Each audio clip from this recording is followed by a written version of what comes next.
ہاں انشاءاللہ جی. وہ جو بہت سارے لوگ یہ کہہ رہے ہیں کہ ہمارے صدر صاحب انہوں نے غلط قدم اٹھایا ہے، تو 2-3 گزارشات تھیں ان کی خدمت میں. ایک یہ ہے کہ صدر صاحب سندھ یا بلوچستان سے نہیں ہیں، گورنر نہیں ہیں سندھ اور بلوچستان کے، پاکستان کے صدر ہیں، پاکستان کے صدر ہیں، پاکستان کے صدر ہیں. دوسری اہم چیز کہ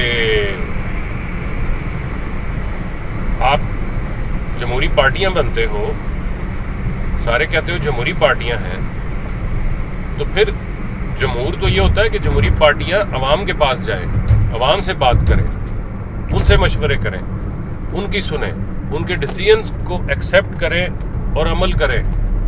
آپ الیکشن کی طرف نہیں آ رہے، یہ کیسی جمہوری پارٹیاں الو بنا رہے ہو لوگوں کو.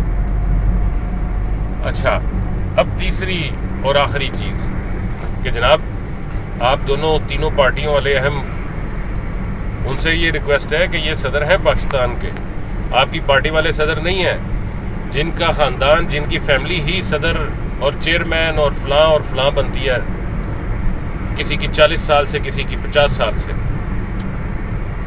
کبھی دیکھا ہے کہ پیپل پارٹی کی باغ ڈور بھٹو یا زرداری خاندان سے باہر نکلی ہو؟ کبھی دیکھا ہے کہ نون لیگ کی باغ ڈور شریف خاندان سے باہر نکلی ہو؟ نہیں نا. تو سمجھو یہ وہ صدر نہیں تھے جو آپ کی پارٹیوں والے ہیں، یہ پاکستان کے صدر ہیں. پاکستان کا صدر جس کے نیچے سب سے بڑے ادارے بھی ہوں، کیسے بھی ہوں، ہر چیز، ہر ادارہ، ہر کام اس کے نیچے آتا ہے. اس ملک کا قانون، اس ملک کا آئین نے اس کو صدر کا عہدہ دیا ہے. صدر کا عہدہ سب سے بڑا عہدہ ہے. کیسے کہہ سکتے ہیں ہم کہ کوئی چیز اس کے نیچے نہیں آتی یا کوئی چیز اس کے اختیار میں نہیں آتی؟